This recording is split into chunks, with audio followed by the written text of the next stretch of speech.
Alright! So sa video na to mga ka-easy, pupuntahan ko ngayon si Jerry G Vlog. Kukunin ko yung aking pinagawang PC. Hehe. Yan, dyan nagtatrabaho si Jerry G Vlog.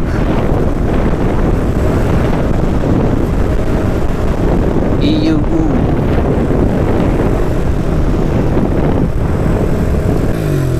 Ayun, nakita ko din si Jerry G Vlog. Ayan na siya.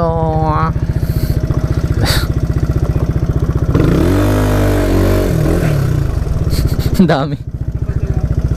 Shit. Wait lang. Oh, Jerry G Vlog nga pala. So ayan guys, kasama ko na nga si Jerry G Vlog. So bali sa kanya ko pinabuo yung aking bagong PC. Ayan o, kitang-kita nyo naman. So ngayon mag-unbox kami dalawa. I-unbox namin tsaka i-set up na namin dito muna para makita niya yung pinaka-kabuuan ng PC. Okay. So natakal ko naman sa channel ko yung pagbuo nito. So yun nga pala mga easy, bali pwede nyo bisitahin yung kanyang YouTube channel kung paano nga ba niya binuo, ginawa itong PC na pinagawa ko sa kanya. Nalagay ko sa screen kung anong YouTube channel ni Jerry G Vlog. Makikita niyo sa screen. So, ayun, mag-start na po tayo para mag-unbox ng ating bagong PC. Ito na, simulan natin Jerry G Vlog.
So, bali Mga cord.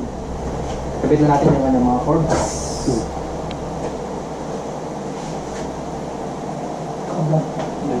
Opo. Shout out po kay Kuya na nangyari ng tawag ito. Papakita mo ba ako? Mag-start natin. Ay, si Kuya Jeff pala, gagawa namin siya ng vlog tungkol sa mga isda Ganda hapon po. Sa mga susunod, Abangan nyo po yun guys. interviewin natin siya about dito sa pinupuntahan naming Pinoy store malapit sa dorm namin. Kung ano yung mga may offer niya. Okay, yun. Next time po. Hello po. So ito. Tapos property. Yun yung ano niya. Windows 10 AMD Ryzen 5 1400 quad core plus processor plus 16 gig 16 gig na siya. yung RAM niya. Mhm. 32 megahertz 32 megahertz. tapos 64-bit operating system. Mhm. Tapos Windows activated na. Pwede na siya. Ah, Okay, so nakita natin yung mga specs. tapos pag dinouble click ng my PC, Double click. double click. Lalabas na dyan yung partition niya. Ito drive C, drive D, saka drive E. Puno na yung drive E kasi nandiyan yung mga games. Halos 14 gig na lang kasi dyan. Tapos ito yung SSD na 240 gig yan. 140 gig. Tapos pag magsisave ka ng mga video mo, dyan mo i-save lahat. So, dito ko sa save. Mga video mo, yung mga i-edit mo pa lang para nakalad pala talaga yan para sa mga ano. Dito nakasave yung mga games, music, tsaka movie. Ito lang siya. Pero may shortcut na yan sa movie, music. Dito ka lang. Tapos dyan, pag nag-save ka dyan sa drive TV. Laging dito. Oo. Tapos, pag kinig mo yung music, may mga nilagay na akong ano dyan music.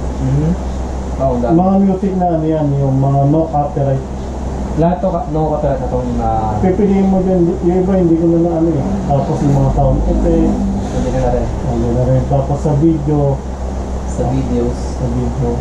yan, nandiyan yung mga reaction, mga green screen, Ito na. kompleto na yan. Yan talaga yung Jerry Vlog. So ayun guys, nandito pala yung mga list na pinili ni Jerry Vlog, yung mga parts ng aking PC. Nakalagay yung bawat ano nito, yung pangalan ng bawat items. Nandito rin yung kanyang price. Papaliwanan niya lahat-lahat kung Nandun lahat, Lahat ng- detalyado yun. lahat ng details nandun lahat. Mm. So just visit Jerry Vlog YouTube channel. Pag gawang thumbnail, pag-render mo na yan. Okay, kunwari natapos ko na itong video na to Jerry Vlog. Paano ko naman siya i-render? Ano mo lang, i-compress mo lang siya. Tapos i-hold mo siya. Dapat i-highlights mo siya lahat. Yan. Pag naka-highlights na siya lahat, i-ano mo na siya rito. File. I-save na tayo muna. Pwede mong i-save muna. Or direct, ano na siya rin. Pero ako sa tingin mo sa mas maganda. Save mo muna. Save as. Save as. Tapos, gawa ka lang kung anong gusto mo pa. Tapos kung saan mo siya ilalagay. Sa video. Save siya. Kahit patay mo yan. Pag nag-edit ka ulit, andun pa rin siya. Office natin pa rin siya. Ano sa video. Ito, kung paano. Okay.